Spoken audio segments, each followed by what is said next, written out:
আপনি নিয়ে আসেন।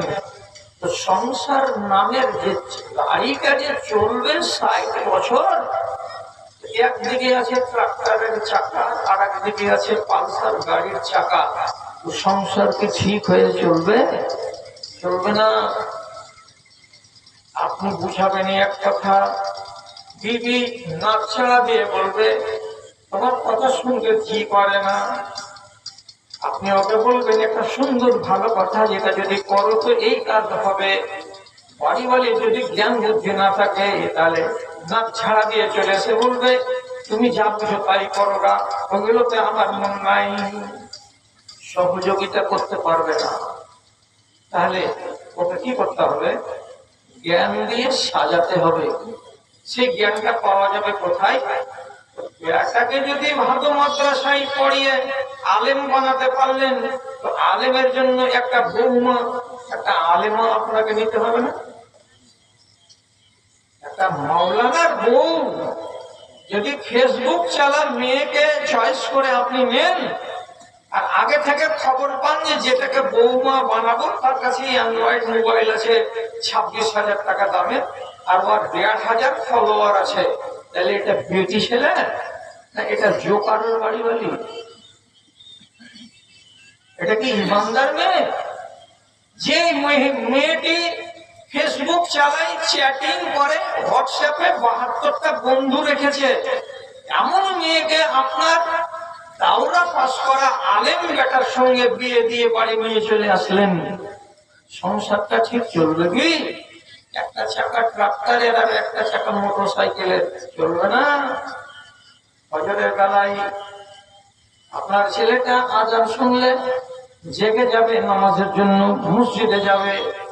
নামাজ পড়ে যখন বাড়ি এসে দেখবে বাড়িওয়ালি হুড় হয়ে পড়ে আছে আর ফোঁ ফোঁ করে নাক কাটছে, আদর করে কাছে গিয়ে বলবে শোন, উঠবি না রে, নামাজ পড়বি না রে? তো পা ঝাড়া দিয়ে আর ডান দিক থেকে বাম পট হয়ে গিয়ে অথবা বাম দিক থেকে ডান পট হয়ে গিয়ে ঘুমের মানুষ চাউল চিবাতে চিবাতে মাম করতে করতে বলে ফোন করে আমাকে জামাইও না তো, আমার খুব নিয়ে রাখো। আল্লাহ রাব্বুল আলামিনের ডাকে সাড়া দিল না। ওই বউকে কি বেটাটা ছাড়তে পারবে? যদি একটা বাচ্চা হয়ে যায় এরকম করতে করতে, শেষে কি হবে? সংসারটা হয়ে যাবে জাহান্নামে। যে মেয়ে ছেলেটি নামাজ পড়ে না আর ওই বাড়ির বেটা ছেলেটা যদি নামাজি হয়, আল্লাহর কসম খেয়ে বলছি ওই মেয়ে ছেলেটির রান্না বান্না একটা ইমানদার মানুষের প্রতিদিন খাওয়া যায় না। আল্লাহর কসম খেয়ে বলছি, যেই বাড়ি আপনার কথা শোনে না, আল্লাহর ডাকে সাড়া দেয় না, যার ভেতরে ইবাদত নাই, যে পরেশগারিকে বোঝে না, এমন মেয়ে ছেলের কাছে যদি আপনি শুয়ে শুয়ে রাত কাটান, তাহলে আল্লাহর কসম খেয়ে বলছি এটা আপনার বাড়িওয়ালি নয়, এটা আপনি হারাম বাড়িওয়ালি হয়ে গেছে। কেন যে একটা ইমানদারের বাড়িওয়ালি বেঈমান জীবনে হবে না। অতএব বিবিটা আপনি হারাম হয়ে গেছে। হারাম বিবিকে নিয়ে জীবন কাটাবেন, আপনার ঈমান কিন্তু সংশয়ে পড়ে যাবে। কি ফাসাদ করে আনলেন! নিজামিয়া মাদ্রাসাগুলো ভালো ছেলে তৈরি করে দিবে, এটা হলো আগামী দিনের বাপ। কে আমাকে দিবে আগামী দিনের ভালো মা? দিবে না। ভালো বাপ যদি কেউ দেয়, ভালো মা দিবে, তাহলে তো আমি জোড়া বানাবো, আর তাহলে না এখান থেকে আমার নসলটা ভালো আমি পাবো আর ভালো ছেলে পয়দা হবে। কিন্তু হয় না। কেন হয় না? দোষ তো এটাই। এই দোষের কারণেই আমি চয়েস করতে ভুল করছি। আর বেটি ওয়ালারা নিজেদের মেয়েকে যেমন করে মানুষ করতে হয় সেভাবে মানুষ করে না। মানুষ করার জন্য আজকাল দেশে দেশে আল্লাহর মেহেরবানিতে মাদ্রাসা খুলে গেছে, মহিলা মাদ্রাসা। এক যুগে এলানি ঘাটে ছিল না, একটা আব্দুল লতিফের মাদ্রাসা ছিল মাকাইয়াতে মহিলা, আজকে এইখানে একটা মহিলা মাদ্রাসা হয়ে গেল। জগন্নাথপুরওয়ালা এই পাড়ার আর এই যে পাশে বসতি আছে দেখুন, এদের তকদির অত্যন্ত ভালো যে এরা পরের মেহনতে বাড়ির গোড়াতে একটা আদর্শ প্রতিষ্ঠান পেয়ে গেল নিজের মেয়েগুলোকে মানুষ করার জন্য। আপনি এবার বলবেন যদি এরকম করে বেটিকে না পড়াই তাহলে পরে গুনাহ হবে, বিষয় গুনাহ হবে না। কিন্তু আপনার বেটি যার বাড়ি যাবে ওই সংসারটাকে আপনি সুখের হতে দিবেন না। কেন? সংসারে গিয়ে আপনার বেটি যদি বুদ্ধি দিয়ে, বিদ্যা দিয়ে, জ্ঞান দিয়ে, পরামর্শ দিয়ে নিজের স্বামীকে সহযোগিতা করতে না পারে তাহলে পরে সেই সংসারে বরকত পায় না। এক। 2 নম্বর কথা, আপনার ছেলে যদি পড়ার অধিকার রাখে তাহলে আপনার মেয়ে কেন পড়ার অধিকার রাখে না? আল্লাহর কানুন দুজনের জন্য সমান। যে লোকটি আছেন শুনে যান কথা, ভালো করে কান পেতে শুনেন কথা। আল্লাহর কানুন ছেলে আর মেয়ের জন্য আলাদা নয়। সাহাবী মুআইজ বিন মালিক অপরাধ করেছিল, ব্যভিচার করেছিল। তাকে মঠে নিয়ে গিয়ে কোমর পর্যন্ত গেড়ে ব্যভিচারের সাজা দিল, তাকে রজম করে দিল, তাকে মেরে শেষ করে দিল, দিয়ে তারপরে তাকে দাফন করা হলো। বেটা ছেলে। আরেকটা একটা মহিলা, এই মহিলাটা হলো গামেদি বংশের মহিলা, পেটে বাচ্চা থাকা অবস্থাতে জিনা করে নিল পরপুরুষের সাথে। এবার একেও তো রজম করতে হবে, তাকে রজম করার জন্য আনা হলো।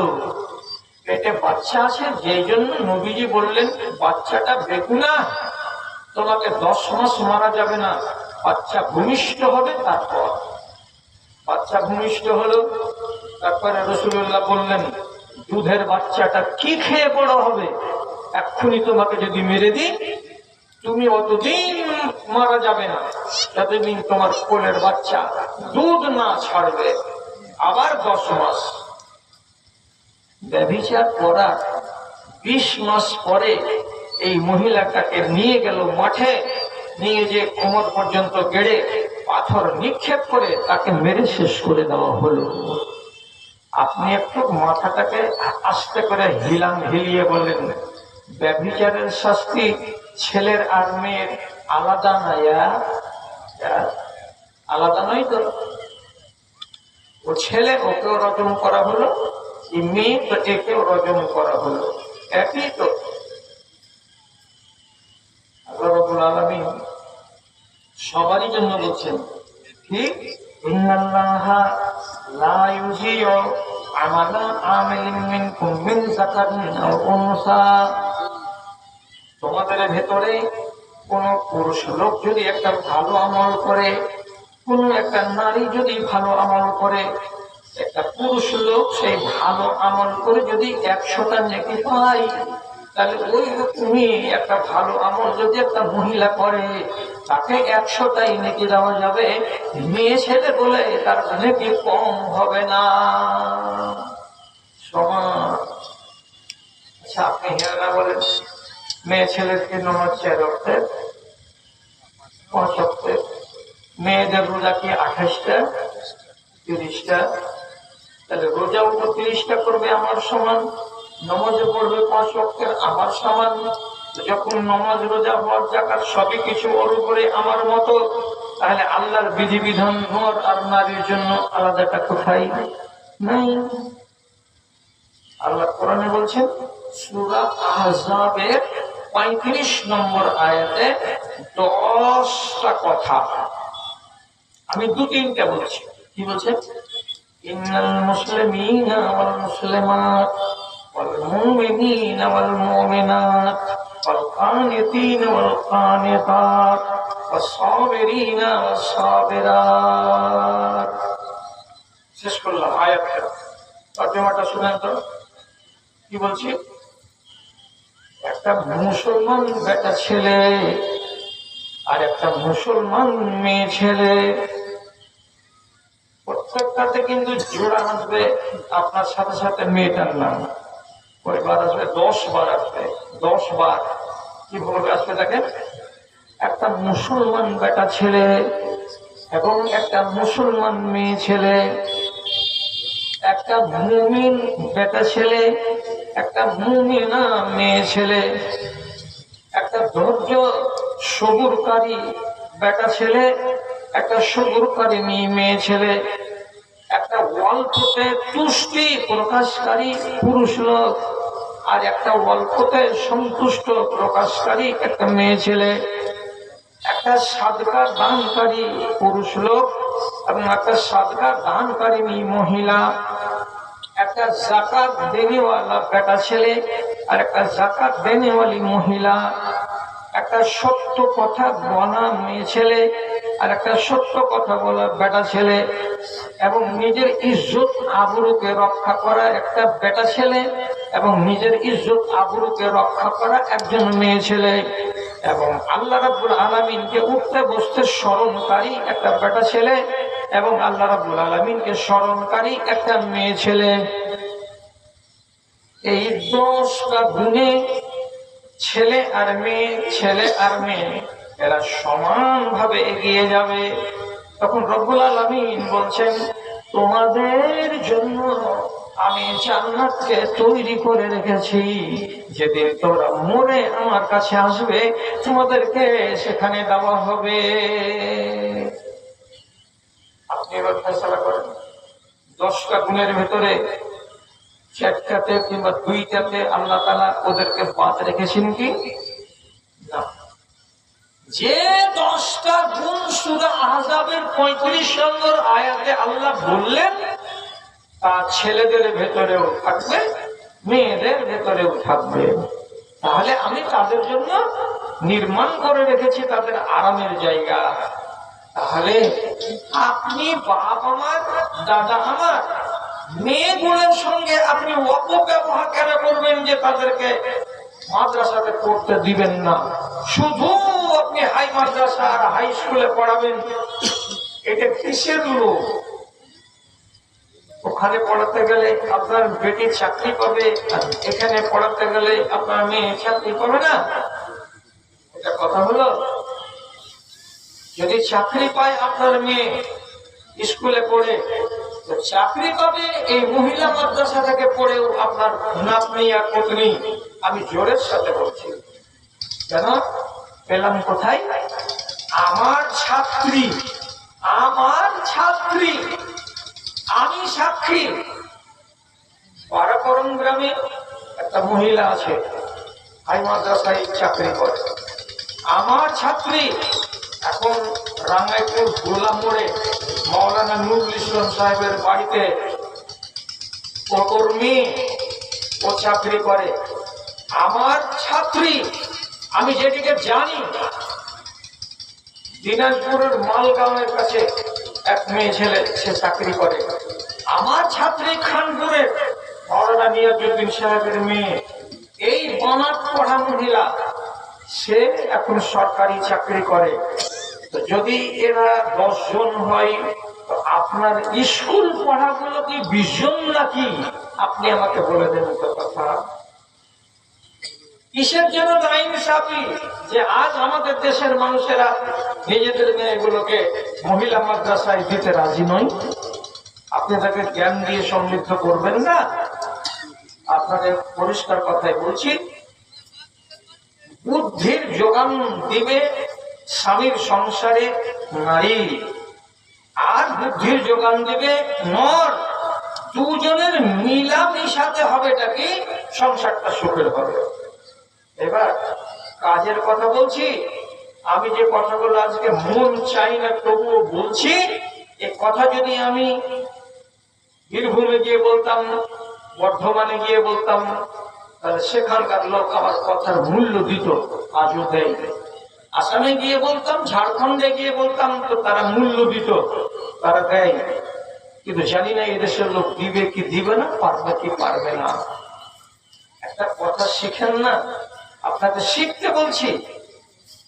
হযরত উমর ইবনে আব্দুল আজিজ রাহিমাহুল্লাহ, উনি হচ্ছেন একজন তাবী, দ্বীনদার, পরেজগার, আল্লাহওয়ালা এবং হাদিসের অনেকগুলো জ্ঞান রাখতেন এবং পণ্ডিত মানুষ। তিনি একটা দামি কথা বলেছেন, কথাটাকে আপনারা তাবিজের মতো করে নিয়ে রাখবেন। কি উনি বলছেন? লা তাস্তারজিউল হুমাতা ফাইনাল লাবানা ইউরিসু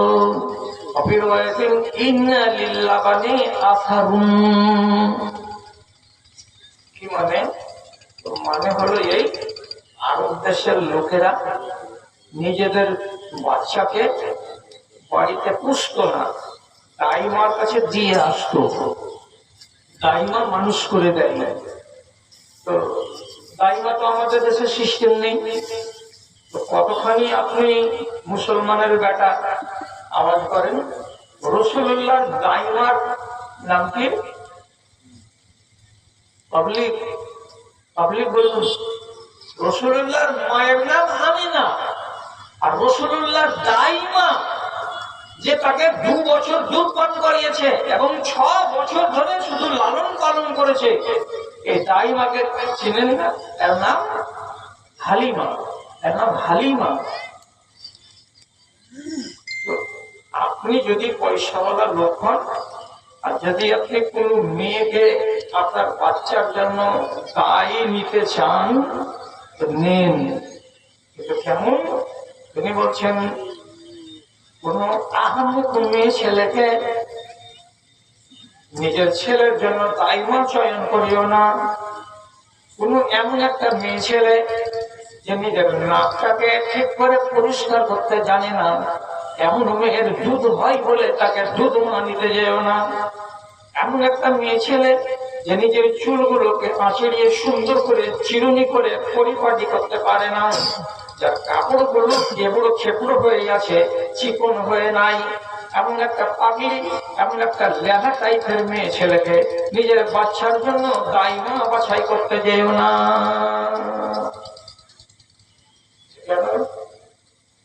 দুধের একটা প্রতিক্রিয়া আছে, দুধের একটা প্রতিক্রিয়া আছে।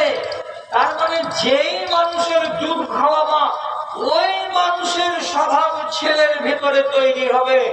যেই মন মিজাজের হবে মেয়ে ছেলেটি, ওই বাচ্চাটার মন আর মেজাজ ওই রকমেরই হবে। এজন্য কি বলছেন তিনি? আদ পাগলি। আর এই সোজা পাগলি গুলোকে দেখে, যার জীবনটাই হচ্ছে এলোমেলো, এমন মোটা বুদ্ধির মেয়ে ছেলেকে তুমি তোমার বাচ্চার জন্য দাইমা নিও না। তাহলে এর উল্টাটা কি তর্জমা হবে? যদি দাইমা নিতে হয় তাহলে যে মেয়ে ছেলেটি নিজের শরীরকে পরিপাটি করতে পারে, যে মেয়ে ছেলেটি নিজের জামা কাপড়কে সুন্দর করে পরিষ্কার করে রাখতে পারে, যে মেয়ে ছেলেটি বাচ্চাকে দুধ খাওয়াবার তরিকা জানে, যে মেয়ে ছেলেটি বাচ্চাকে গোসল করাবার তরিকা জানে, যে মেয়ে ছেলেটি ঠান্ডার দিনে বাচ্চার কেমন সেবা করতে হয় আর গরমের দিনে বাচ্চার কেমন সেবা করতে হয়, এই পরিস্থিতিগুলো জানে, এইরকম মেয়ে ছেলেকেই বাচ্চাটা দাও, যাতে করে সে ঠিকঠাক বড় হতে পারে। এখন আমি তো 5টা বাচ্চার বাপ, তো একটা ফৌত হয়ে গেছে, 4টা আছে। আমরা যেটা করেছি, আমাদের যুগে প্যাম্পাস ছিল না। বাপজিরা পুরো বাপজিরা প্যাম্পাস বুঝতে পারছেন তো? প্যাম্পাস বুঝছেন জি বাপ? বলতে পারেন না? এমন একটা প্যান্ট যদি ছোট ছেলেকে পরিয়ে দেন, সারাদিন পেশাব করলেও পেশাব বাইরে পড়বে না। সে যুগে ছিল না, এমনি ডাইরেক্ট ছেলে শুতে থাকতো, আর বাচ্চা ছেলে সারা রাতে 7 বার করে পেশাব করতো, 7 বার করে মা বদল করে দিত কাপড়। যদি বদল না করে তো বাচ্চাটাকে সর্দি লাগবে, অকালে বাচ্চাটা মরবে। কত যত্ন করতে হতো। এখন যেগুলো মেয়ে ছেলে দুনিয়াতে পয়দা হয়েছে, তো শতকরা তো 90টা পেট কেটে ছেলে বের হচ্ছে। কি ছেলে মানুষ করতে পারবে? প্যাম্পাস যদি না থাকতো, এদের হাতে যে ছেলে পেলের কি দুর্গতি হতো তো আল্লাহ রাব্বুল আলামিন জানে। একবার রাত্রি 10টার সময় পড়িয়ে দিলাম, তো দিল ছেলের নামও দিবে, এতখানি মোটা খালি মাল থপ থপ করে ঝুলছে, তবে তাও পাল্টাই না। কথাটা হলো, আমি কথাটা কি জন্য তুললাম, এ সম্বন্ধে ওকে যদি জ্ঞান না থাকে তাহলে আপনার বাচ্চা সুস্থ হয়ে মানুষ হবে না। তখন বাচ্চাটা কাঁদছে। তো একটা এমনই মোটা আপেলের একবারে থার্ড গ্রেডের বেটি ছেলে আছে, বাচ্চাটাকে যদি চুপাতে হয় কেমন করে চুপাবে? দুধে মুখটা লাগিয়ে দিয়ে বারে বারে আছাড় দেয় আর করে। ছেলেটা খাবারটা ঠিক করে খেতে পারবে কি? পারবে না। এটা কি বাচ্চার খাওয়ার নিয়ম? এটা নিয়ম নয়। আচ্ছা, আপনার মা যদি এরকম করে থাকেন, হ্যাঁ বলেন, আপনাকে মারবো না, পিটবো না, গাল দিব না। 6টা জনের রুটি তৈরি করতে হবে, 12টা বেলা হয়ে গেছে, ছেলে কাঁদছে, পাঁচিকের বগলের কাপড় হটিয়ে ছেলেকে ভরে দিয়েছে, আর এমনি করে শান্তিতে ভূতা দিতে আছে। ছেলের টুটি মায়ের হাতের সাথে চাপাও যাচ্ছে, আর ট্যাং ওদিকে ঝুলছে, আর বাচ্চা ওই রকম করে দাঁড়িয়ে দাঁড়িয়ে মায়ের দুধ খেয়ে নিচ্ছে। এটা কি তারিকা? এটা তারিকা নয়। কেন করছো তুমি এরকম কাজটা? আমি জানি বাচ্চা কাঁদছে, দুধ পেলেই হয়ে যাবে। গলত কথা তো এটা। বাইরে ধান মিলে দেওয়া আছে, প্রখর রোদ্রে ধানকে নাড়া দিচ্ছে। নাড়া দিতে গেলে মেয়ে ছেলে আমার আপনার সবারই শরীর গরম হয়। আর এই গরম শরীরে হঠাৎ শুনতে পেল ঝুলুতে ছেলে কেঁদে উঠলো, মাঝি তুমি ধানটি দেখো তো, আমার ছেলে উঠে গেছে, আমি ছেলেটাকে জড়িয়ে আসছি। রোদ থেকে বাড়ি এলো, বাড়ি এসে মনে করলো কি ওর হাত ধরবে, প্রথম থেকে কাঁদছে। ঝুলু থেকে উঠিয়ে ওই ঘাম ভরা ব্লাউজ আর শরীর ভেজা সমস্ত ওইখান থেকে ব্লাউজের বুতাম খুলে দিয়ে বাচ্চাকে লাগিয়ে দিল। ছেলেটা ক্ষুধা পেয়েছিল, প্রথম করে দুধটা খেয়ে নিল। আপনি মনে মনে বললেন বহুটা ভালোই করলে যে ছেলেটাকে চুপিয়ে দিলেন, কিন্তু আপনার যদি আক্কেল থাকে তাহলে এই কথাটা একটু বুঝে বলবেন। কি রাসূলুল্লাহ যখনই দুধ খেতেন উটের, যেই উটের দুধ পান করবেন সেই উটটাকে মাঠ থেকে এনে সরাসরি দহন করার পর পান করতেন না। ওই উটটাকে ঠান্ডাতে ঘন্টা খানিক রেখে দিয়ে তার শরীরটাকে জুড়াতে সময় দেওয়া হয়, শরীরে যেন ঘাম না থাকে, শরীরে যেন তাপ না থাকে। তারপরে যখন শীতল হবে ওই উটের গাটা, তখন থানটাকে পানি দিয়ে ধুয়ে নিয়ে তার থান থেকে দুধ বের করে সে দুধটাকে পান করতেন। কেন? যে এই দুধে কোনো ক্ষতি হবে না। এখন সেই 106 ডিগ্রি শরীরে তাপ আর ঘামযুক্ত শরীর থেকে মা বাচ্চাকে দুধ খাইয়ে দিল, কিন্তু মাও বুঝলো না যে ক্ষতি কত বড় করলাম। কি ক্ষতি হবে? শতকরা 70 ক্ষেত্রে 75 ক্ষেত্রে দেখা যাবে বাচ্চাটার পাতলা পায়খানা শুরু হয়ে যাবে। তো বাচ্চাটা কি এমন মাংস খেলো, আর কি এমন বিরিয়ানি আর ফ্রাইড রাইস খেলো? তো মায়ের দুধটাই তো পান করেছিল, তো পাতলা পায়খানা কেন শুরু হলো? তাহলে জানতে হবে এখানে দোষটা কার। তো 70 ক্ষেত্রে দেখা যাবে তার মা যে দুধটা পান করিয়েছে হয়তো একেবারেই ঠান্ডা দুধ পান করিয়েছে, অথবা একেবারে গরম দুধ পান করিয়েছে, যার কারণে বাচ্চার ক্ষতি হয়েছে। মার শিক্ষা আছে কি নেই? তো মার শিক্ষা নেই তো মাকে শিখান। নিজের বাচ্চাকে মানুষ করার ব্যাপারে মাকে বিদ্যা নিতে হবে, আর নিজের স্বামীর সংসারটাকে সুখের বানাতে গেলে সেখানেও স্বামীকে বুদ্ধি দিতে হবে। কি চারিদিকে ডোবা, সব ডোবাওয়ালা করলো কি মাখনাতে দিয়ে দিল জমি, যাও নিয়ে নাও, যাও নিয়ে নাও, যাও নিয়ে নাও। আর আপনি করলেন কি তোরা দেখা আমি ধানই লাগাবো। গোটা দুনিয়ার লোক থেকে আপনি খুব বোকা মনে করলেন আর নিজের চালাক মনে করলেন, করে তখন করলেন কি চারিদিকে মাখনার মাঝখানে আপনার জমিতে আপনি ধান লাগালেন। আপনি হ্যাঁ না বলেন, ধানকে মাঝে মাঝে একবার কিংবা দুবার শুকান দিতে হয় না? হয় না? হয় না? 12 মাস পানিটা ডুবিয়ে রাখতে হয়, শুকান দিতে হয়। আপনি এবার 1-1.5 মাস যেদিন হয়েছে তখন ধানকে শুকান দিবেন, মাখনার জমিওয়ালার যত পানি চুয়েছে আপনার জমিতে ছেড়া ঘুরে খাচ্ছে। আপনি জানলেন মাখনাওয়ালাকে বলতে উত্তরাধিকারটা কোথাকার লোক, জগন্নাথপুরের লোক, কিন্তু যেন তেন লোক, এরা নয়। গ্রুপ দিয়ে কে আছে যে বেগুনের লোক, ওরে সুহানা ভাই এরা তো আরো মাখন না। পশ্চিম দিকে কে আছে তো ফতেপুরের লোক, না না ওরাকে বলা যাবে না। আপনি নিরুপায় হয়ে গিয়ে কি করলেন?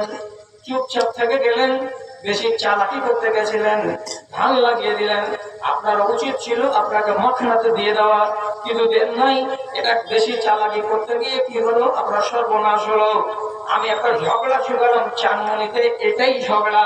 বাড়িওয়ালি তাকে বার করে বলেছিল, রবিউলের বাপ একাই ধান লাগাতে যেও না, তুমিও মাখনাওয়ালাদেরকে দিয়ে দাও। দামি আর বামে সবাই লোক যখন মাখনাওয়ালাকে দিয়ে দিল, তুমি একাই কেন ধান লাগাতে যাবে? তখন দাঁত ঝেড়কে দিয়ে বলেছিল, তুই বুঝিস, তুই বুঝিস। এখন ওই বাড়িওয়ালিটা 1.5 মাস পরে তখন ধান লাল হয়ে শুতে গেছে, বাড়ি এসে যখন বাড়িওয়ালিকে খবর দিল তখন বলছে, একদিন করেছিল আমি তোমাকে যে মাখনাতে দিয়ে দাও, তো তুমি আমাকে দাঁত ছিড়কে দিয়েছিলে, আর চুলতেছো কেন? তাহলে স্ত্রী যে আপনাকে 1.5 মাস আগে বুদ্ধিটা দিয়েছিল, খারাপ দিয়েছিল? খারাপ দেয়নি। তাহলে মশওয়ারা দিতে হবে কার? স্ত্রীকে স্বামীর, আর স্বামীকে স্ত্রীর। মশওয়ারা যদি কেউ না মানে, আর যদি কেউ বেশি নিজেকে ভোল্টেজের মনে করে, আমি যথেষ্ট, তোর জ্ঞানের আমার দরকার নাই, তাহলে সংসারটা সুখের হবে না। বুদ্ধি দিবেন, দেখবেন। আপনাকে দেখাচ্ছি, ফেরাউনের দেশের গণকারেরা বলল, তোমার রাজত্ব কেড়ে নিবে এই বছর, একটা বাচ্চা পয়দা হবে মিশরের মাটিতে, সেই বাচ্চা বড় হয়ে তোমার রাজত্বকে কেড়ে নিয়ে তোমাকে উচ্ছেদ করে দিবে। কি দেখে পড়লো? নক্ষত্র দেখে পড়লো, জ্যোতিষী। ফেরাউন তখন বলছে কি, আমার পক্ষ থেকে আইন হয়ে গেল, এই বছর দেখো ভালো করে, যত বাড়িতে বেটা ছেলে জন্মগ্রহণ করবে সবকে ধরো আর কচু কাটা করো, ধরো আর কচু কাটা করো। কোরআনে আল্লাহ তাআলা বলছেন, হে বনী ইসরাঈল, তোমাদের কি দুর্গতি হয়েছিল মনে আছে? এই ফেরাউন কি করেছিল? ইউযাব্বিহুনা আবনাকুম ওয়া ইস্তাহয়ুনা নিসাকুম, তোমাদের বেটিগুলোকে, কন্যা সন্তানগুলোকে বাঁচিয়ে রেখেছিল, আর সেই বছর যত বেটা সন্তান জন্মগ্রহণ করেছিল সবকে ফেরাউন কচুকাটা করেছিল। করেছিল। আল্লাহ রাব্বুল আলামিন ওই বিপদের বছর পয়দা করলেন কাকে? মূসা নবীকে। মূসা নবী পয়দা হয়ে গেলেন, মা দুধ খাওয়াই, আর একবার করে খালি গালে হাত দিয়ে ভাবে, ধরে কখন লুকাবো, তোকে যদি জানতে পারে ফেরাউনের লোক কেড়ে নিয়ে যাবে, গলায় ছুরি চালিয়ে মেরে ফেলে দিবে। বুদ্ধিটার দিকে তাকান। এবার আল্লাহ তাআলা বলছেন মূসা নবীর মাকে ইলহাম করে, এই পাগলি, তুই যদি আমার কথা শুনিস, তোর কথা আমি শুনবো। তুই যদি আমার কথা মানিস, আমি তোর কথা মানব। আমি তোর ছেলেকে তোর কাছে ঘুরিয়ে এনে দিব, এবং তোর এই বেটাকে আমি আগামী দিনে একজন নবী বানাবো। শুনবি আমার কথা? আল্লাহ তাআলা বলছেন, তুমি একে তোমার বাড়ির পাশে নীল নদীতে ভাসিয়ে দাও, কাঠের বাক্সাতে করে। মূসা নবীর মা বলছেন, আমি যদি আল্লাহর কথা শুনি তো আল্লাহ তাআলা আমার কথা শুনবেন। এত বড় যখন ওয়াদা দিয়েছেন আমাকে আমার আল্লাহ, তখন আর দেরি নয়। নিজের কলেজার টুকরাকে একটা বাক্সের ভেতরে, ছোট্ট সান্দুকের ভেতরে এতটি পুয়াল বিছিয়ে দিয়ে, তার উপর একটা ন্যাকড়া করে দিয়ে, নবী মূসার মতো ফুটফুটে সাদা ছেলেটাকে শুইয়ে দিয়ে বিসমিল্লাহ বলে নীল নদীর পানিতে মূসা নবীর মা ভাসিয়ে দিল।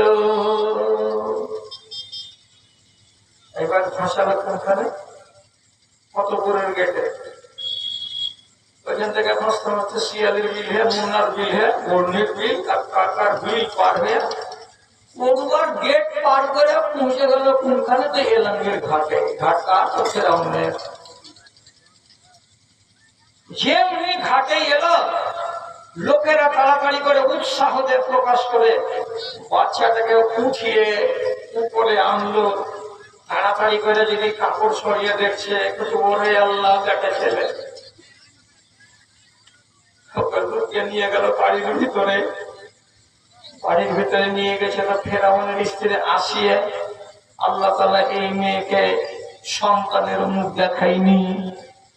যখন বাচ্চাটাকে দেখেছে তো দেখা মাত্রই মনের ভেতরে একটা কেমন মায়া, কেমন একটা মহব্বত তৈরি হয়ে গেছে। আনাগোনা চলছে। ইতিমধ্যে ফেরাউনের কানে খবর গেল। ফেরাউন আঙ্গাতে এসে বলছে, কি রে, কি হয়েছে রে? লোকেরা বলছে একটা বেটা ছেলে পাওয়া গেছে। তাই নাকি? হ্যাঁ, বলতে কচু কাটা করতে হতো, বেটা ছেলে। এখন একে কাটার জন্য ফেরাউন তৈরি। ফেরাউনের মতো এই জল্লাদের মগজটাকে যদি ধুলাই করতে হয়, এরকম পাওয়ারের মগজ লাগবে, বুদ্ধি লাগবে, তাহলে ওর মগজকে ধুলাই করা যাবে না। ফেরাউন যখন বাচ্চাটা ট্যাং ধরে তাকে খিঁচার চেষ্টা করছিল আসিয়ার কোল থেকে, তখন আসিয়া তার স্ত্রী কি বলছে? কোরআনে আল্লাহ তাআলা বলছেন, কুররাতু আইনিন লি ওয়া লাকা লা তাকতুলুহু। ফেরাউন বাচ্চাটাকে কতল করিও না, এই বাচ্চাটা আমার চোখ জুড়াবে, তোমারও চোখ জুড়াবে। তুমি হলে বন্ধা, আমিও হলাম এক বন্ধা রমণী। তুমিও ছেলের মুখ দেখোনি, আমিও ছেলের মুখ দেখিনি। বাচ্চাটা যদি থাকে আমাদের কাছে, তাহলে বাচ্চাটাকে দেখতে গেলে অন্তত দুধের স্বাদ ঘোলে আমরা মিটিয়ে নেব, এটাকে কতল করিও না। তারপরে আরেকটা যুক্তি দিয়ে বলছে, আশা হতে পারে এই বাচ্চাটা আমাদের কাজ দিবে। তারপরে আবার বাড়িয়ে দিয়ে বলছে, বাচ্চাটা যেদিন বড় হবে সেদিন আমরা বেটা বানিয়ে নিব, আমার বাড়িতে পালক বেটা হয়ে থাকবে। ও বুঝতেই পারবে না যে আমরা তার পালক মা আর পালক বাবা। ও আমাদেরকে মা বলে ডাকবে আর বাবা বলে ডাকবে, এতে আমাদের মনটা ঠান্ডা হয়ে যাবে। তারপরেও কিন্তু ফেরাউনের ভয় যায় না, গতি কেড়ে নিতে পারে এই ছেলে। মুফাসসিরিন লিখছেন কি, এবারে এই মাথা মুখার দিমাগটাকে কেমন করে কন্ট্রোল করতে হবে, তখন 4 নম্বর ওষুধ ব্যবহার করছে কি, যে আসিয়া কি বলছে, কেটে ফেলে দেবে। হ্যাঁ, কেন? মিশরে বাচ্চা পয়দা হবে যে আগামী আমার শত্রু হবে আগামীতে।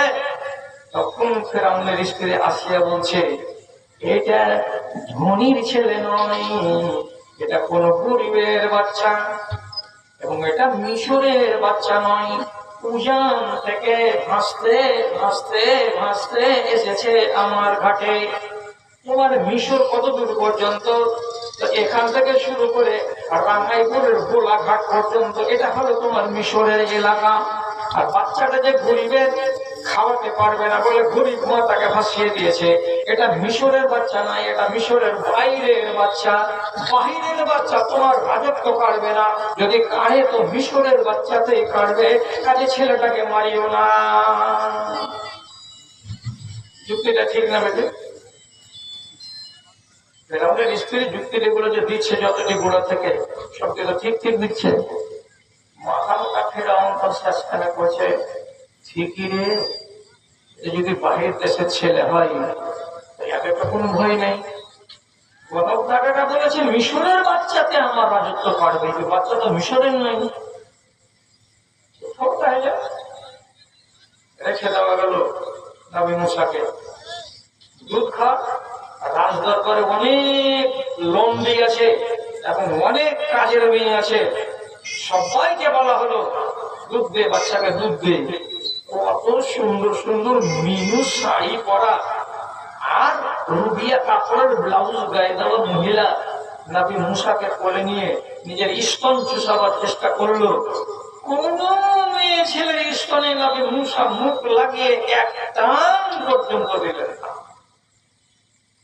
আল্লাহ কোরআনে বলেছেন, হারামনা আলাইহিল মারাজিআ, আমি আমার নবী মুসার উপরে ফিরআউনের দরবারের যত সুন্দরী মহিলাগুলো আছে সবারই দুধকে হারাম করে দিয়েছিলাম।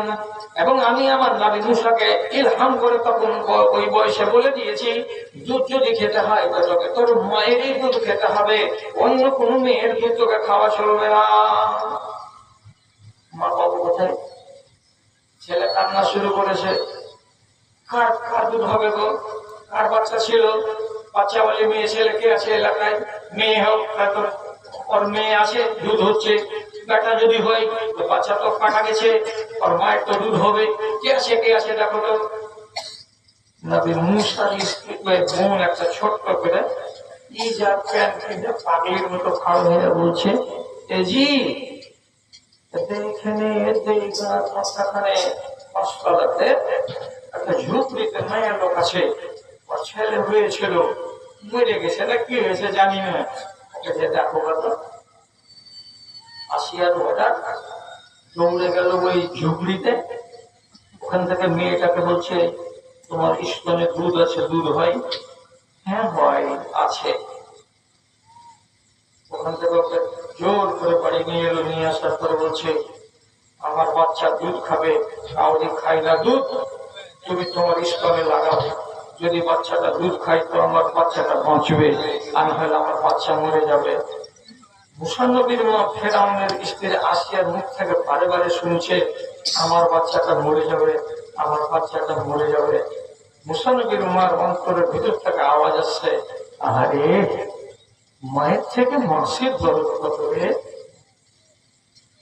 আমার ছেলেকে আমি আমার বলতে পারছি না, আর আমার চোখের সামনে তুমি আমার ছেলেকে আমার বলছো।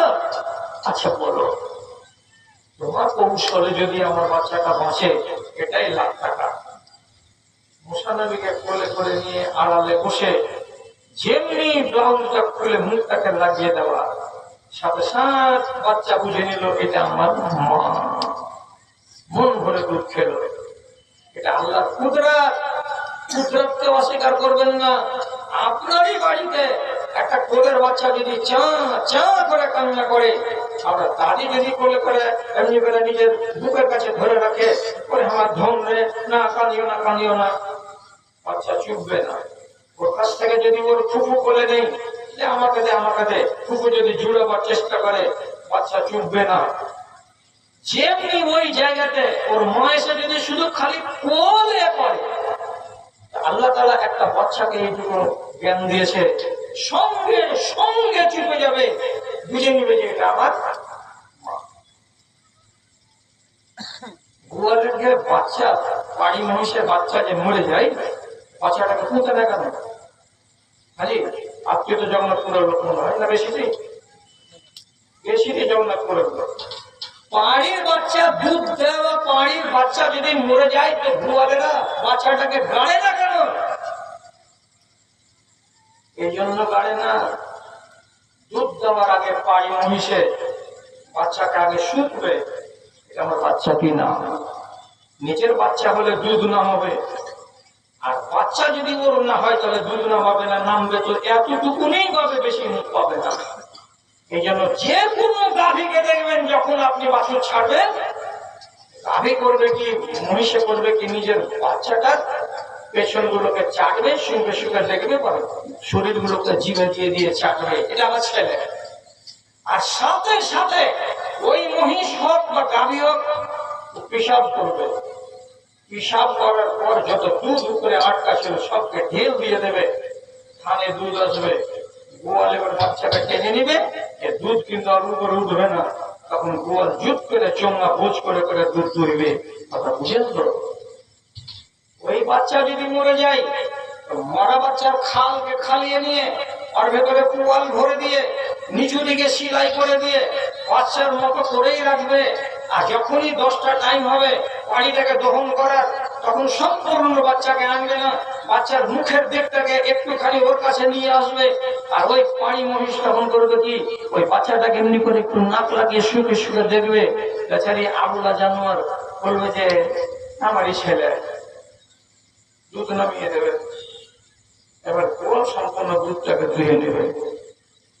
যদি আপনারা বলেন যে তুমি মুরগি মানুষ এগুলা কি বুঝো, ভালো কাটে যান যে কোন গোয়ালকে জিজ্ঞেস করেন যে তোমরা কে কাজ করো, যদি বললেন না আমরা করি না, তাহলে আপনি আমাকে ফোন করবেন, কথা ঘুরিয়ে নিব আমি।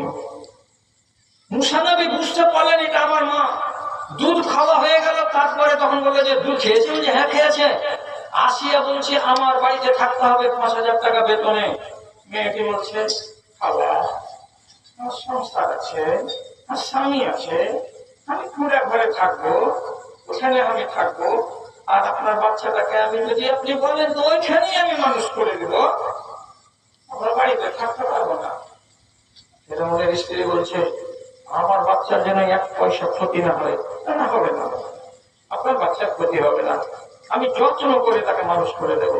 ঠিক আছে যাও, নিজের বাড়ি নিয়ে যাও, 2 দিন অন্তর অন্তর আমাকে দেখিয়ে নিয়ে যাবে। আহারে মাসের দরদে মুসা নবীর মা নিজের বেটাকে বাড়ি নিয়ে চলে গেলেন। আল্লাহ রাব্বুল আলামিন কি বলেছিলেন, তুই যদি আমার একটা কথা শুনিস আমি তোর কথা শুনবো, এবং তোর ছেলেটাকে আগামী দিনে আমি নবী বানিয়ে দেব। মুসা নবী নিজের মায়ের কোলে চলে গেলেন। আর ভয় নাই যে মিলিটারিরা গিয়ে বাচ্চাটাকে ধরে আনবে আর বেটা ছেলে বলে তাকে জবে করে দেবে, আর সংশয় নাই, কেন যেটা হলো ফেরাউনের স্ত্রী আসিয়ার চোখের মনি। ঘটনা আগে যাবে না, কাজের কথাতেই থামি। একটা মেয়ে ছেলের যদি এতখানি বুদ্ধি না থাকতো, তাহলে এই ফেরাউনের মতো দিমাগকে কন্ট্রোল করা সম্ভব ছিল না। এই জন্য রাসূল করিম সাল্লাল্লাহু আলাইহি ওয়াসাল্লাম যখনই কোনো বিপদে পড়ে যেতেন তখনই মশওয়ারা চাইতে যেতেন কার কাছে? প্রথমে মেয়েদের ভেতরে নিজের বিবি, আর পুরুষদের ভেতরে আবু বকর সিদ্দিক এবং হযরত ওমর। কথা বুঝাতে পারছি কি? খেয়াল করেন কথার দিকে।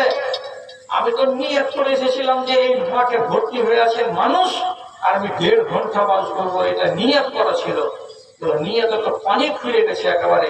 যে কটা লোক আছেন আপনাকে আমি শুধু এতটুকু শুনিয়ে দিতে চাইছি যে আল্লাহ পাকের নবীর বিবি আয়েশাকে অপবাদ দিয়েছিল কি বলে, যে পাপ করেছে আয়েশা বা ব্যভিচার করেছে আয়েশা। ঘটনা লম্বা নয়, জগন্নাথপুরের লোক আরেকদিন শুনবেন আমার কাছে যদি মৌকা লাগে মরার আগে আগে। তো রাসূলুল্লাহ যখন কানে শুনলেন যে আমার বিবি আয়েশা এই অপবিত্র কাজে জড়িয়ে গেছে, তখন তিনি নিজের বিবিকে শ্বশুরের বাড়ি আবু বকরের বাড়ি রেখে দিয়ে চলে এলেন।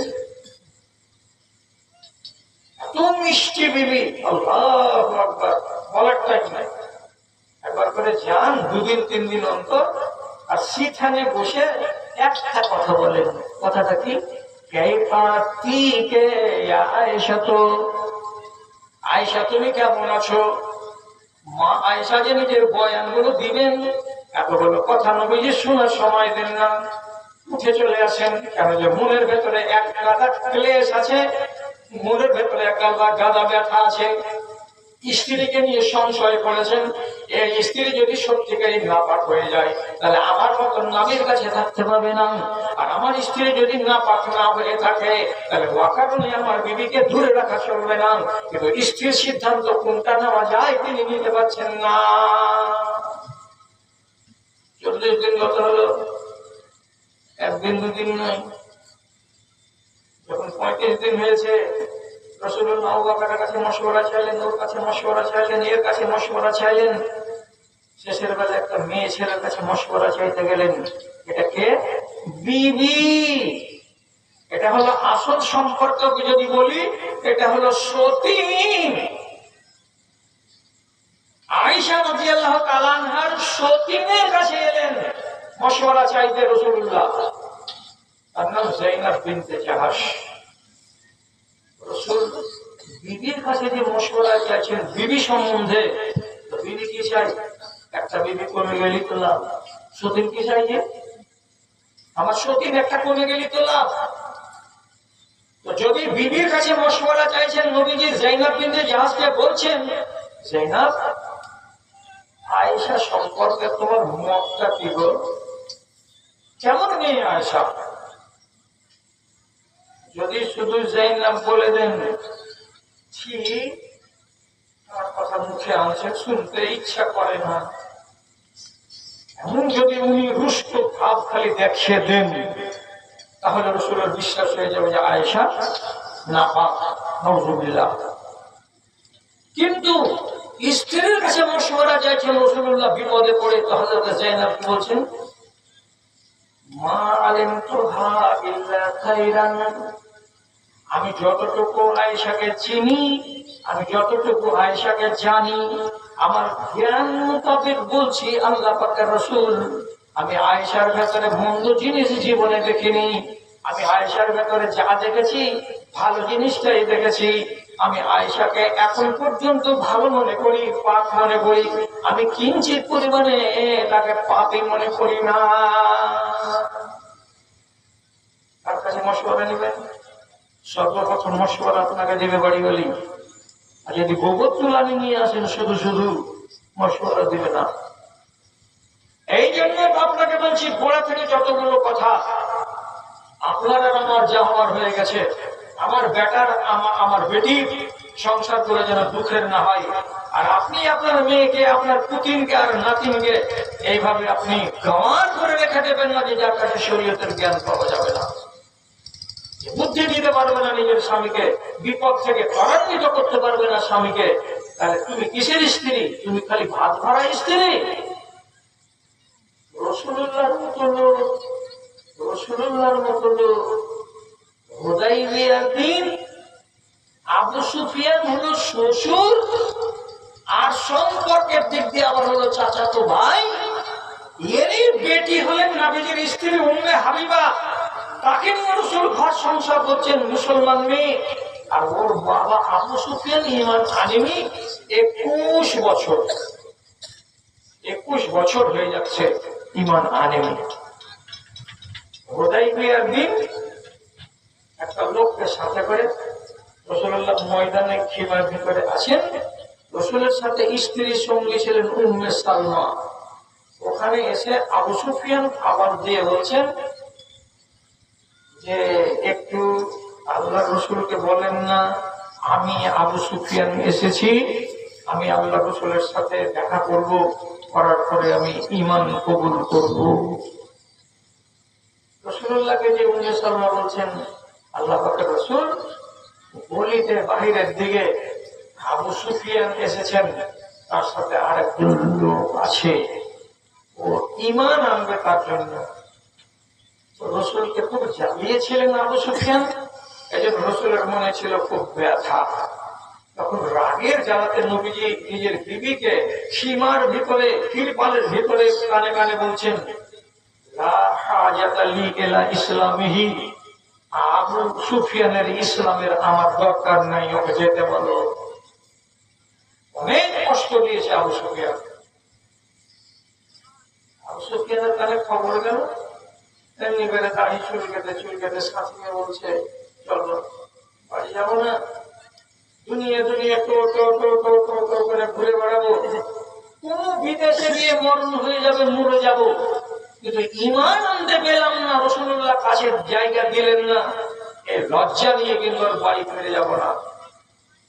ঘুরে চলে যাচ্ছিলেন, ইতিমধ্যে বিবি উম্মে সালমা রাসূলুল্লাহকে ঘোড়াতে বসে পেয়ার করে একদম ঘাড়ে হাত বুলিয়ে রাসূলুল্লাহকে আদর করে বলছেন, আপনার শ্বশুর হলো, আপনার চাচাতো ভাই হলো, একটা সম্পর্ক, ডবল ডবল সম্পর্কের লোক আবু সুফিয়ান ঈমান আনতে এসেছিল আপনার কাছে, আর আপনি হলেন রাহমাতুল লিল আলামিন, সারা দুনিয়ার জন্য রহমত। আবু সুফিয়ানের জন্য আপনি রহমত কেন হতে গেলেন? আপনি আবু সুফিয়ানের জন্য রহমত কেন হবেন না? কি দোষ আবু সুফিয়ানের যে আপনি তাকে ছেড়ে দিবেন আর আপনার রহমত সে পাবে না? রাসূল, এটা আমাকে লাগছে খুব একটা ভালো হলো না। দেখছেন তো যেখানে রাসূলুল্লাহর বিবেক ফেল মেরে গেছে, যেখানে রাসূলুল্লাহর আকল কাজ ঠিক করেনি, এইরকম জায়গাতে জীবন সঙ্গিনী বিবি নবীজিকে বলছেন আইনাহু সেহরুকা ওয়া ইবনু সেহরাকা ওয়া ইবনু আম্মিকা। একদিক দিয়ে শ্বশুর হলো আর একদিক দিয়ে চাচাতো ভাই হলো, আপনি তার সম্মান করেন, আপনি যে তাকে নিজের রহমতের ছায়ায় জায়গা দেন, তাকে বঞ্চিত করে দিয়েন না। রসুল বিবির কথা শুনে একবার কান খাড়া হয়ে গেল। এটা আপনি কাগজে কাগজ সুপ্রিম চলে গেছিল 3 বিঘা দূরে, ফিরিয়ে আনা হলো। আর আনার পরে তখন ওকে বললো যে কি ইসলাম কবুল করবে নাকি? হ্যাঁ। রসুলের হাতে হাত দিয়ে ঈমান কবুল করছে। ইসলামের আশা কতদিন হলো? 21 বছর। এতদিন লেট করলো কে? আবু সুফিয়ান। শেষের বেলায় যদি ফিল্ড পরিষ্কার হলো তো কার জন্য হলো? রাসূলুল্লাহ বিবি সুন্দর মশওয়ারা দিয়েছিলেন কাকে? তো আমার নবীকে। এই মশওয়ারার গুণে কি হলো? তার পথ উন্মুক্ত হয়ে গেল। সেখান বেটিটাকে আগেকার মানুষেরা নিজের বাড়িতে বসিয়ে বসিয়ে বেটিকে শিক্ষা দিয়েছে। আর লম্বা করব না, 1 ঘন্টা ওয়াদা করেছিলাম, 1 ঘন্টা 7 মিনিট হয়ে গেল। এই 7 মিনিটের জন্য আপনাদের কাছে ক্ষমা চাইছি যে কেন আমি বেশি করে দিলাম না। একটা কথা শুধু বলে দিই, আজকে সব ভাইকে ছেড়ে দিই, একসাথে আপনাদেরকে ছেড়ে দিই, আর কেউ উঠাউঠি যেন না করেন। মুসা নবী বিয়ে করেছিলেন, মোহর দিয়েছিলেন কতটি কাউরি জানা আছে? জানা নাই? জানা নাই? শুআয়ব নবীর বেটিকে বিয়ে করেছিলেন। এক মতে লোকটার নাম শুআয়ব, অন্য মতে আর এক নাম আছে। তো ওর মেয়েকে বিয়ে করেছিলেন নবী মুসা। মোহর হয়েছিল 8 বছর আমার বাড়িতে ছাগল চড়িয়ে দিতে হবে। শুনতে পেলেন তো? কয় বছর? 8 বছর বকরি চড়িয়ে দিতে হবে। এই বেটির সাথে আমি বিয়ে দিলাম। রাজি কেন? যে নবী মুসা একটা মার্ডার করেছিলেন মিশরের মাটিতে, কিপ্তিকে, একটা মুশরিক। সেই ভয়ে উনি পালিয়ে গেছিলেন মাদিয়ান টাউনে। 8 দিনের রাস্তা। বিদেশে গিয়ে আশ্রয় পেলেন যে এই লোকটার বাড়িতে তিনি উঠতে গেলেন। তো হয়েছে কি, 1-2 মিনিটে আপনাকে বলে শেষ করে দিন। এই বেচারির 2টা মাত্র বেটি আর ছেলে পেলে নেই। বেটি 2টা ছাগল বকরি চড়িয়ে এই ত্রিমোহনীর কাছে ইন্দারাতে এসেছে, পানি পান করিয়ে বাড়ি যাবে। ওইখানে আরো অনেক রাখাল জমা হয়েছে, আপন আপন ছাগলকে পানি পান করাচ্ছে ইন্দারা থেকে তুলে তুলে। সাবালিকা বেটি ছেলে, বেটা ছেলের ভিড়ে যেতে পারছে না, দূরে দাঁড়িয়ে আছে। ভিড় শেষ হবে, ওরা আগিয়ে যাবে। ইতিমধ্যে নবী মুসা এই 2টা বেটি ছেলের কাছে গিয়ে ভদ্রভাবে জিজ্ঞেস করে বলছেন, কি ব্যাপার, তোমরা দূরে কেন? ছাগলগুলোকে পানি কেন পান করাও না? তো বলছে যে হাতটা ইউজ হয়ে আও, বেটা ছেলেগুলো যখন সরে যাবে তখন আমরা মেয়ে ছেলে মানুষ বালতি নামিয়ে দুধ পান করাবো, পানি পান করাবো। নবী মুসা কথাটা শুনে সাথে সাথে বালতি নিয়ে গিয়ে পানি উঠিয়ে মহিলাদের বকরিগুলোকে পানি পান করিয়ে দিলেন। দিয়ে বললেন যে সন্ধ্যা নেমে আসছে, বাড়ি যাও। এই মেয়ে দুটো তখনই বলেছিল যে আবুনা শাইখুন কাবীরুন, আমাদের বাপ হলো বুড়া মানুষ, অচল মানুষ, আর আমাদের ছাড়া আর কেউ নেই, এই জন্য আমাদেরকে ছাগল চড়াতে আসতে হয়েছে। বাড়ি গেল, বাপকে যে বলছে, বাজান যদি একটা যুবক ছেলে উপকার না করতো তাহলে আরো দেরি হয়ে যেত। আজকে ছেলেটা এই এই উপকার করেছে। তখন ওই শুআয়ব আলাইহিস সালাম তিনি যদি নবী হন, ওইটাই যদি লোক হয় তাহলে আলাইহিস সালাম, উনি বলছেন যাও লোকটাকে ডেকে নিয়ে এসো। নবী মুসা এখানে বসে আছেন একটা গাছের তলায়, দিয়ে আল্লাহ তাআলাকে বলছেন, রব্বুল আলামিন, আমি তো মুহতাজ, এখানে আমার কেউ নেই, তুমি আমার সমস্যার সমাধানটা করে দাও। কোনে থেকে যে 2টা রুটি পাবো, কাটাবো, খেয়ে দে, সে ব্যবস্থা তুমি জানো, তুমি করে দাও আল্লাহ। 5 মিনিট পরে একটা মেয়ে ছেলে যুবতী এসেছে, এসে তখন বলছে চলো আমার বাড়ি চলো, আমার বাপ তোমাকে ডেকেছে, আমার বাড়ি যেতে হবে। শখের উপরে কথা, মেয়ে ছেলেটি রাস্তা দেখিয়ে মুসা নবীকে বাড়ি নিয়ে চলে গেল নিজের বাপের। কুলিতে কথা হচ্ছে ওই জায়গাখানে, এই বেটিটার নাম হলো, তফসিরে লেখা আছে সাপুরা, মেয়েটার নাম লেখা আছে সাপুরা। তখন নিজের বাপকে বলছে, ইয়া আবাতে ইস্তাজিরহু ইন্নাহু খায়রু মান ইস্তাজারতাল কাবিরুল আমিন। আব্বাজান, এই ছেলেটাকে শুধু আজকের বেতনটা না দিয়ে আপনি একে স্থায়ী ভাবে বাড়িতে চাকর রেখেলেন কেন? যে ছেলেটার ভেতরে দুটা গুণ দেখতে পেয়েছি। ছেলেটা হলো বড় মজবুত কাজের মতো ছেলে, এত বড় বালতি একাই নামালো, একাই উঠিয়ে নিল, কাউরি সাহায্য নেয়নি। এদিক দিয়ে ছেলেটা হলো মজবুত কাজ করার মতো ছেলে এক। আর 2 নম্বর ছেলেটা হলো আমানতদার। আমরা গোটা বোন যখন দাঁড়িয়েছিলাম আর বললাম যে আমাদের বাপ বড় মানুষ, তার জন্য আমরা ছাগল নিয়ে এখানে এসেছি, তখন ছেলেটা আমাদের সঙ্গে আর কোনো আজে বাজে কথা বলেনি। আমি যখন একাই একাই তাকে ডাকতে গেলাম আর এখান থেকে হাঁটতে হাঁটতে দেবুনের স্ট্যান্ড পর্যন্ত চলে গেলাম, এতখানি রাস্তাতে গেলাম, তো আমাকে এই লোকটা আগে আগে হাঁটতে দেয়নি, সে আমাকে পিছে পিছে হাঁটতে বলেছে। আর আমি তার পিছে হেঁটেছি আর লোকটা আমার আগে আগে হেঁটেছে। আমি তাকে জিজ্ঞেস করেছিলাম, তুমি যে রাস্তা চেনো না তো তুমি আগে কেন হাঁটবে? তো এই লোকটা বলেছিল যে বেটি ছেলে একটা বেটা ছেলের সামন দিয়ে যদি হাঁটে তাহলে তার ইমান টলমলিয়ে যেতে পারে। এই জন্য তোমার মতো একটা সাবালিকা মেয়ে ছেলে আমার আগে আগে হাঁটবে না, আমার পিছনে পিছনে হাঁটবে। এই বলে সে আমাকে পিছে পিছে হাঁটিয়ে এত দূর পর্যন্ত নিয়ে এসেছে। তার মানে এই ছেলেটা হলো আমানতদার। গুণ আছে জি বাজার, একটা চাকর রেখে দাও। বাপ তখন বলছে, বেটি রে, যে মশওয়ারা দিলি তোর মশওয়ারাকে ফেলা যাবে না। আর একদিনের বেতন দিয়ে কি হবে? একে চলবে, তাহলে একে বড় লম্বা করে হিসাব কষে দিই। কি হিসাব করবো? সাথে সাথে শুআয়ব নবী এই মুসা নবীর ঘটনাটাকে জেনে নিল যে এখানে কেন তুমি এলে, এই জন্য এলাম, এই জন্য এলাম। তখন বলছে, তোমার চিন্তা করার লাগবে না, তুমি নিরাপদে এখানে থাকো। আর থাকার পরে পরে তখন বলছে, ইন্নী উরিদু আন উনকিহাকা বিইহদাই ইবনাতাইয়া হাতাইনি আলা আন তাজুরানি সামানিয়াতে হিজাজ। আমি চাইছি এই নওজোয়ান ছেলে, তোমার বাড়ি হলো মিশরে আর আমার বাড়ি হলো এখানে মাদাইনে।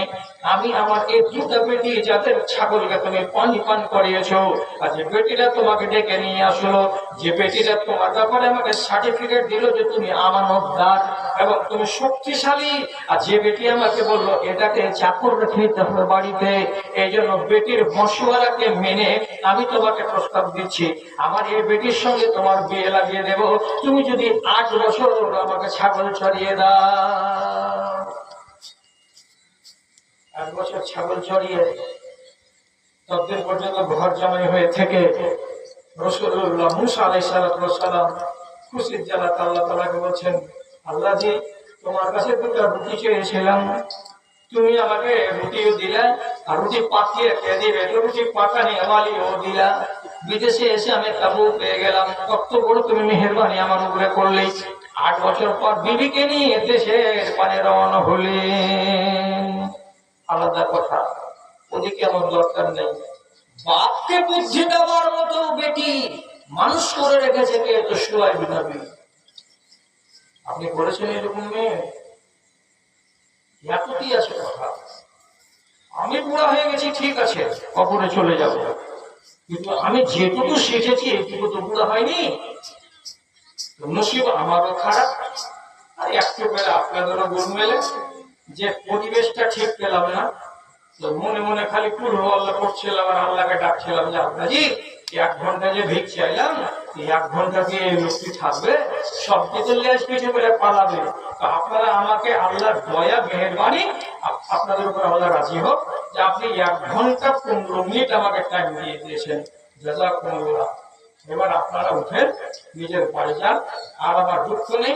আর এই দেশের জালসা, বড় বড় জালসা, রাত 12টা হতে গেলে জালসার 12টা বেজে যায়, জালসার 12টা বেজে গেছে। আলহামদুলিল্লাহ, উঠেন, 100 টাকা করে টাকা দেন। জগন্নাথ